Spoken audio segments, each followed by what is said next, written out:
Now, you may have something called policies, standards, guidelines, and procedures. Those have been around for a long time, and if you're coming from any lower level certifications, you've heard this before, right? So, a policy, standards, and guidelines, they're all kind of different from each other, but they also interact with each other in a variety of ways. For example, procedures. Well, they come from policies, right? We put a policy out there and we say, this is what we need to do. Well, how do we do that? Well, that's our procedures. So that's how they kind of interact with each other.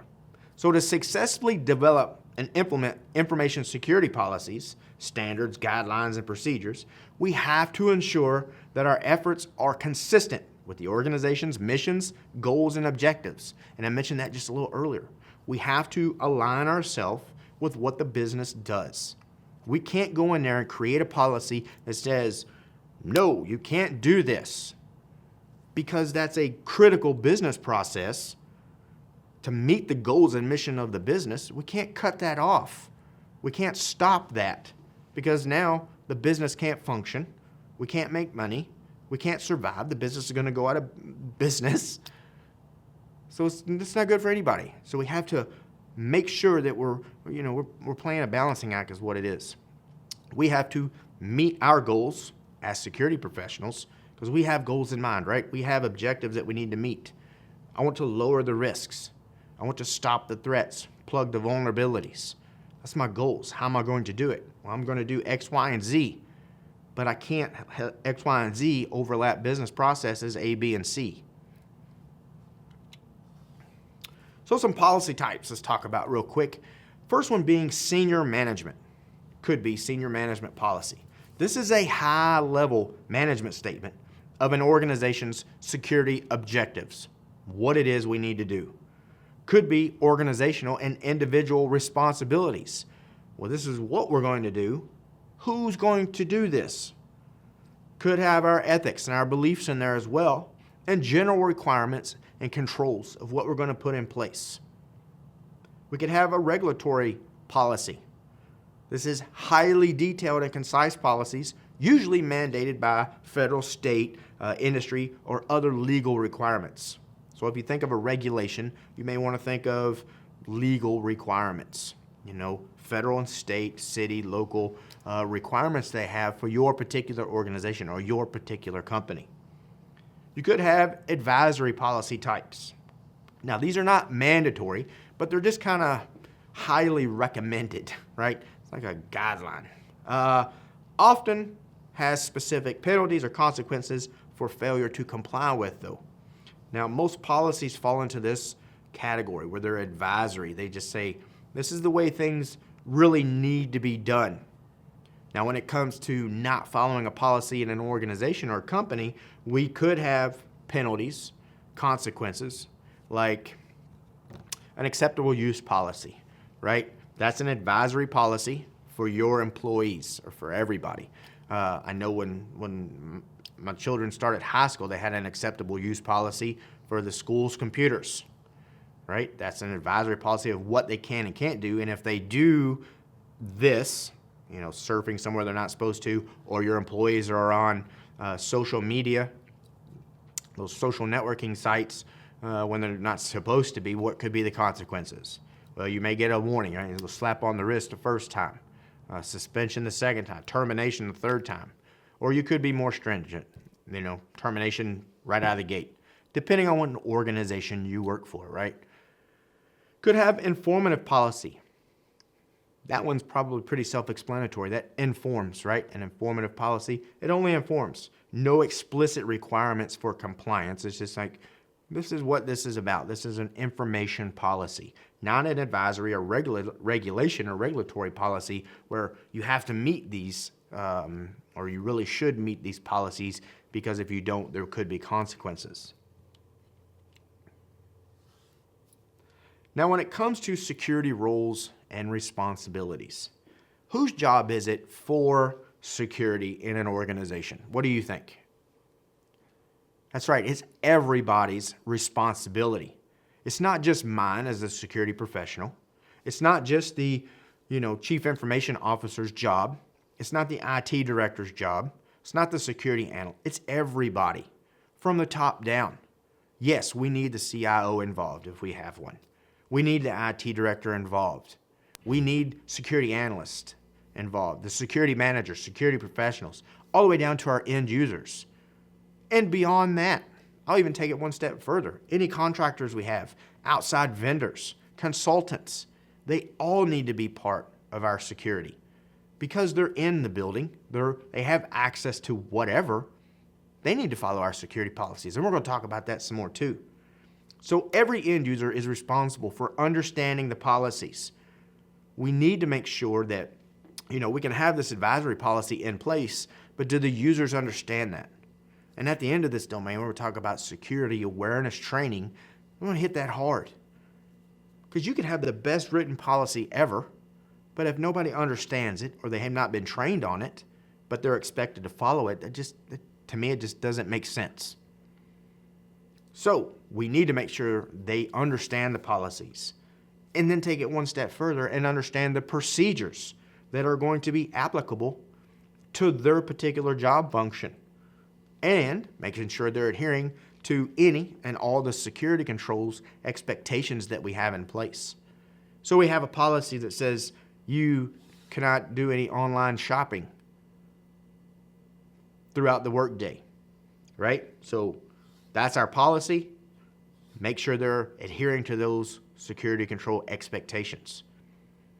Don't really have a control in place necessarily as far as a firewall or proxy or something like that, a technical control. This is more of a managerial or administrative control, right? We have a policy in place. That is the control that we have, and our expectations of you as an employee is to do the right thing, not get online and do online shopping. That's what we expect. So users must have a knowledge of their responsibilities, what they're responsible for, and be trained to a level that's adequate to help reduce the risk of loss to an acceptable level. We can't be everywhere as security professionals. We try. We could have monitoring. We could have logging. We could have access badges. But, and I'm speaking from experience here, the end users and the customers and everybody else in the organization usually outnumber us as security professionals. It's not like we have one security professional for every 10 users. That's not really cost effective for one, and it just doesn't happen for another. You may have one responsible for hundreds or thousands of individuals out there. That's a big job. That's a lot of responsibility. That's why we need to make sure that everybody is following security procedures, following security policies. Let them keep an eye out for wrongdoings. Like talked about having a knowledge of their responsibilities and train them. Tailgating. What if somebody was trying to come in the door when you're walking in the morning, but they don't belong there? They don't have their security badge with them that day. You don't really recognize them, but they say they work on the 4th floor and you only work on the 2nd floor, so they could be telling the truth. They may work in that building, but what's the policy? And what is your responsibility as an end user? Are you supposed to let them in? Say, okay, have a good day. Or are you supposed to escort them to security, a security professional, so they can do further investigation? Or are you supposed to slam the door in their face? Those are policies. Those are responsibilities that we have as end users. If we don't train those end users on the correct procedures to follow our policies, they're going to introduce vulnerabilities, letting people in the building, for example, that don't belong there. They're not supposed to have that level of access. That's just one example. Also, for our security roles and responsibilities, we could have specific roles and responsibilities. So who is responsible for what? Like security updates, backups. That's going to be in our policies. We have to say the responsibilities or dictate who has the responsibilities. Could have a general responsibilities. Who's responsible for security? Again, is it everybody? Just a security manager, security analyst, CIO, CEO, or the security guard? General policies. Communicated at hiring. This is important. We have to communicate the policies, procedures, responsibilities of that employee when they get hired on. They may need reminders as well. Just because you get hired on and you fill out, if you work in a large company, you got a packet. It's like doing your taxes anymore. You sit there and you're signing all this stuff. Read through that stuff because they're going to have your security roles and policies and procedures and your responsibilities inside that packet. But you've worked there for a couple of years. You're very good at your job. Maybe you forget those policies.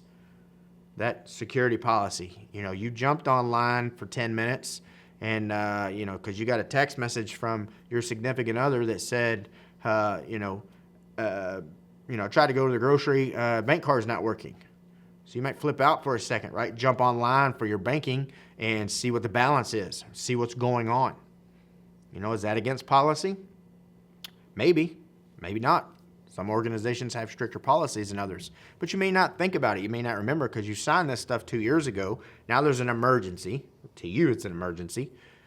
So you don't think about that. You're just jumping online real quick because that's habit. That's what you do.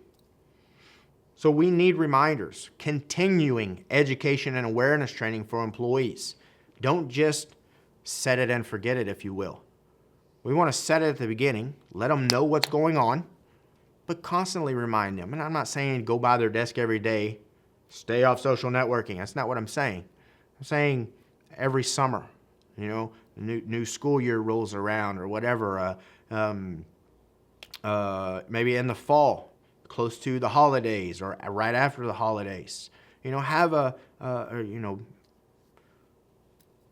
refresher course, awareness courses. Buy them lunch. Have pizza in the conference room. Hey, we're having security training awareness today.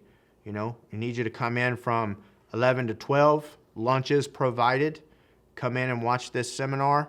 Come in and listen to this speaker. They're going to tell you about the latest social engineering techniques, right? Just an example. And there's tons of trainers out there that are more than willing to come to your organization or company and do things like that. You may have internal trainers that do this. They may create computer-based training. And now the employees at the end of the day, they're supposed to watch an hour video. So they have that continuing education, that continuing awareness. We need to have the verified capabilities and limitations. So we don't want to give people more access to anything than they need to do their jobs. That least privilege we talked about. Could have third-party considerations, and I just talked about this when it comes to our roles and responsibilities. Those vendors, those contractors, all right? They almost always have more rights and privileges than they need. They should have least privileges. This could be one of the worst things you do inside your organization. You have a contractor coming in, they're working for a month, and they're doing X, Y, and Z, and you give them a domain admin account. Not the best idea when it comes to security and that security posture for your organization. We want to give them just enough rights, just like you would your regular employees, to do their job. Don't give them more than what they need. Have good practices. Security needs to be simple, needs to be relevant and understandable and communicated. Just because we have a policy out there, train people, communicate this policy, let them know what's going on. As an ISO, it is to make it easy and make people understand why that policy, why this responsibility is important, why it's important to them as employees, and why it's important to the organization and the company as a whole. Now we have some internal roles and responsibilities. Executive management or upper management, whatever label you want to put on them, right? We're talking about the upper echelon here. They have the ultimate responsibility for security breaches and the results of the organization's chosen risk mitigation strategies. That's kind of important because earlier I said who's responsible for security, and I went on a tangent about everybody's responsible, which is absolutely true. But ultimately responsible is going to be executive management, those C-level classes, if you will, of individuals, your CEO, your COO, your CIO. your CFO. They're ultimately responsible. But you're also going to have a trickle-down effect because where do you think they're going to get their information? That's right, from you, the security professional, or the IT director that you report to, or maybe you report to some HR.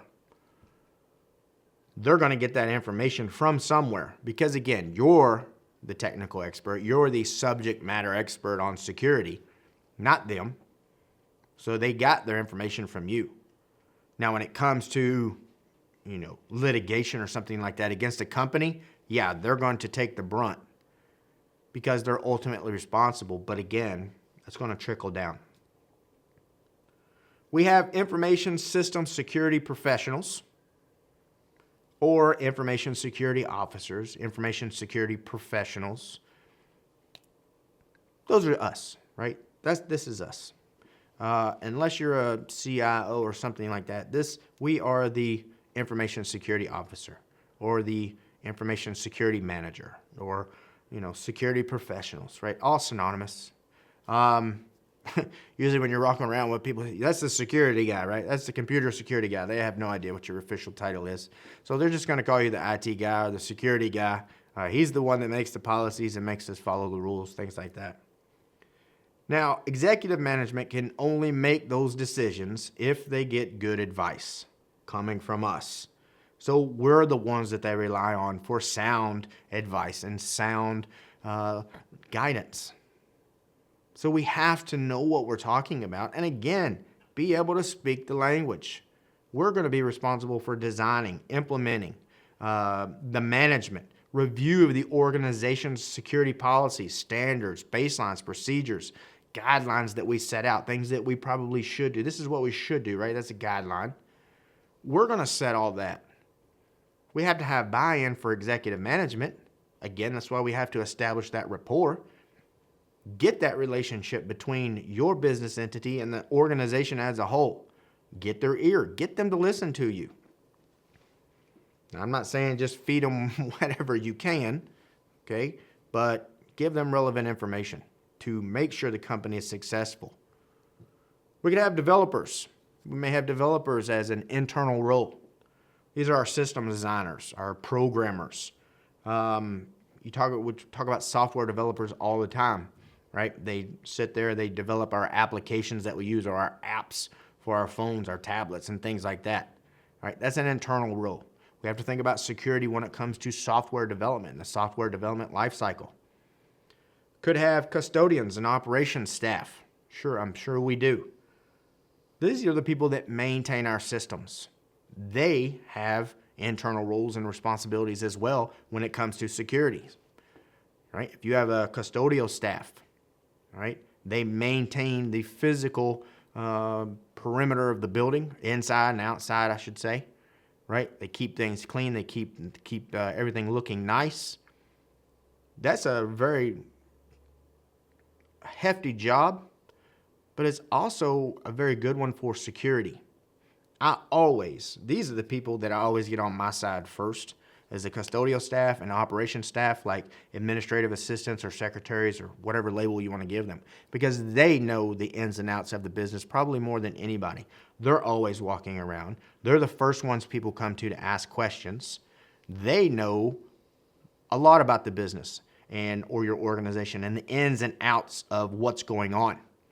Think about it. If you have a custodial staff walking around all the time, maintaining the heating and air systems inside of your building, maintaining plumbing, electrical work, keeping the grounds clean and safe, they're always moving around. They're going to see more than anybody because they're always out and about. They're not stuck writing a policy or coming up with a budget for the IT or whatever. They're always out and about. They're seeing things. They could be your first level of defense, if you will, when it comes to security, because they're out there. Get them on your team. Other internal security staff, physical security, could go back to the custodial staff. Sometimes they're all in one. It depends on how your organization is set up. The security staff and physical security could fall under HR, could fall under the IT team. Again, depends on how your organization is and how you want to do things. We have data and system owners. They're responsible for information classification, defining and deciding user access. I come up with some data. I come up with a spreadsheet, or I come up with the latest database. I design that. I classify that. I say, well, this spreadsheet is private or top secret. So once I define or decide on the classification, now I can decide who has access to that, right? Well, that's top secret. Only people with top secret access can access this spreadsheet. Or this is confidential, so it's not for the public. It's supposed to stay internal. So I, as the data or system owner, I decide that because I created that. We have our end users. They're out there all the time, right? The ones, they call them end users because it's the end of the line when it comes to networking, right? The traffic's coming across, it goes down to a computer. That's the end of the line. So there are end users. They're always on the computers. They have tons of roles and responsibilities when it comes to the organization, and security is usually not the first thing that they think about. By the way, that's one thing that we have to think about when we're talking about CISSP. We think differently than everybody else. We are security goal-oriented. Most everybody else is not. They're mostly business-oriented, like end users. I'm not saying they don't ever think about security, but it's not on the front of their mind like it is ours all the time. They're trying to get their job done. They've got people to report to. They've got bosses and leaders and whatever. And they're saying, get it done, get it done, get it done. And then they got a security guy saying, get it done, but you have to do it this way, right? So we're always thinking about security. They're not. You may have a legal, compliance, and privacy officer. This one probably falls under HR. They're talking about laws and regulations. And we're making sure that our policies and procedures are in place to follow those laws or those regulations, again, state, federal, local regulations. If it says, we're a doctor's office, we got laws, we got regulations like HIPAA. We'll talk about that a little bit later. But we have to follow those regulations. And if we don't, we can meet some serious consequences. So we may have legal or privacy or compliance officer making sure that they are protecting the organization and we're doing what it is we're supposed to be doing to make sure we're meeting those laws and regulations. You may have internal auditors. Obviously, that's an internal role, but that's somebody that's going to go around, probably work with the privacy and compliance officer to make sure we're following the policies that we set in place. This is usually not the one person in the organization that everybody wants to invite to lunch, because I've had to do this. You go in and do an internal audit and you're not really catching them doing something right at this point. You're looking for what's not being done, right? You go into somebody's office and they're following all the policies and procedures that we've set. Well, usually we put the check mark and walk away. We don't pat them on the back, give them an attaboy. But if they're not following the procedures or the policies that we set, then however we're recording it, they get the big red X, right? Now we may have to go to a team lead, and that end user, they may be reprimanded somehow because they're not following the policies and procedures that we set out. Or we could be auditing, controls that we have in place, like a firewall, an IDS, an IPS, some of those technical controls. Not necessarily administrative policies, but what about technical policies? Vulnerability scans, penetration testing. We'll talk about that some more as well. Those could all be internal audits done by these auditors. And then external roles, and we've mentioned these a little bit already, talking about vendors and suppliers, contractors, temporary employees. They all have to have some type of access into our organization, especially if it's IT contractors, IT vendors, or they need something to do with the information systems that we have. They need to follow our security policies. Vendors, let's say you have a gentleman or lady come every day to stock your vending machines. Well, they're walking in with a dolly, right? They got their stacks of sodas or box of goodies or whatever that they're going to fill up the vending machine. If they're walking in, do they hold the door for somebody to let them in too? They're just trying to be polite. They're just trying to do their job. They may not even know your security policies. Did you even communicate them? Did you say, hey, when you come in the building, come in the front door so we can buzz you through, this is employee-only access or something like that. Let them know, right? They're not going to get offended. But we don't want to give them more responsibilities than they've been trained on, and we don't want to give them more access to our information systems than they need. Least privilege. We've got customers. They're external, right? They have responsibilities. Business partners and outsourced relationships. Business partners is a big one because let's say I manufacture cars. I make cars, and your company makes the tires that go with my car. Well, we could have a business partnership there. Well, maybe I want to automate our partnership a little bit. And when I start getting low on tires, instead of me putting in an order and sending over a big order spreadsheet or database or however it is that you get your orders and then you invoice me, we could have all this automated.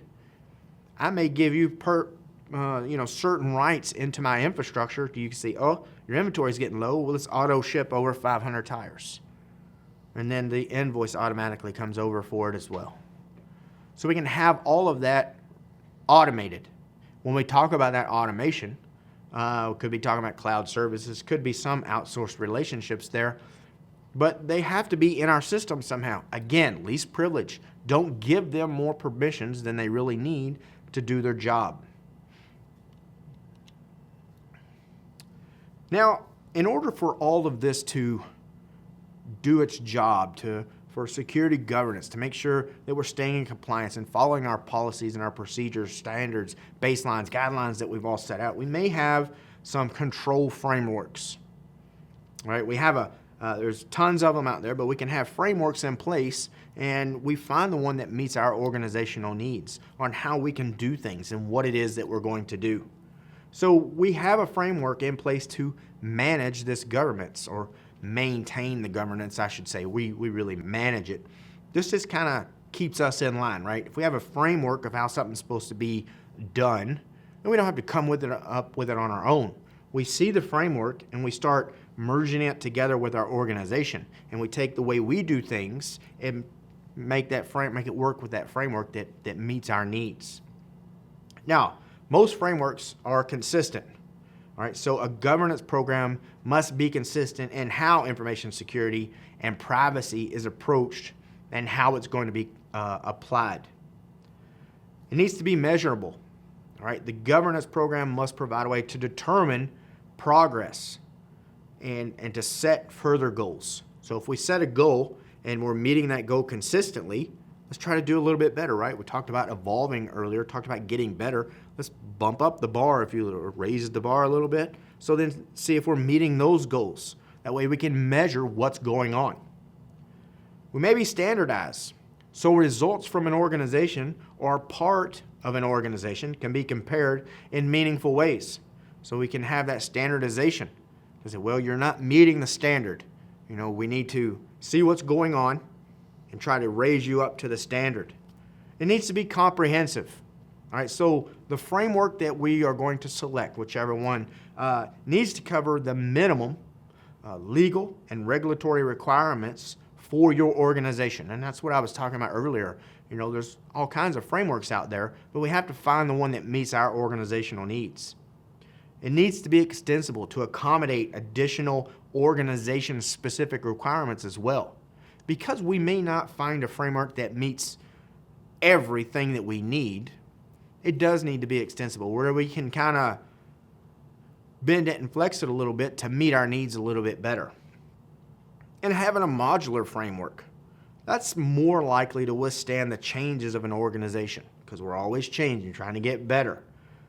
So this way, the controls and requirements needed for modification are reviewed, and they're going to be updated so we could tweak the framework a little bit.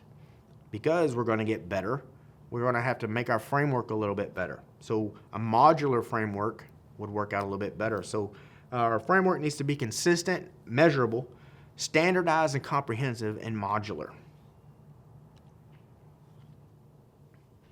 Now, due diligence. You may have heard this term before. They say, well, have you done your due diligence? This is the enforcement of due care policies. We're going to talk about that next. So we're enforcing a due care policy and provisions to ensure that the due care steps taken to protect assets are actually working, and they're working effectively. So this is identifying what we need for security, our due diligence. Are we protecting our organization? We know we have these risks. Are we doing our due diligence to protect our organization? Are we doing those internal audits like we talked about just a second ago? Vulnerability scans. Are we protecting we're looking for those weaknesses? Or take it one step further with your vulnerability scans and do a full penetration test. You have a vulnerability scan, you're looking for those weaknesses in systems and your network.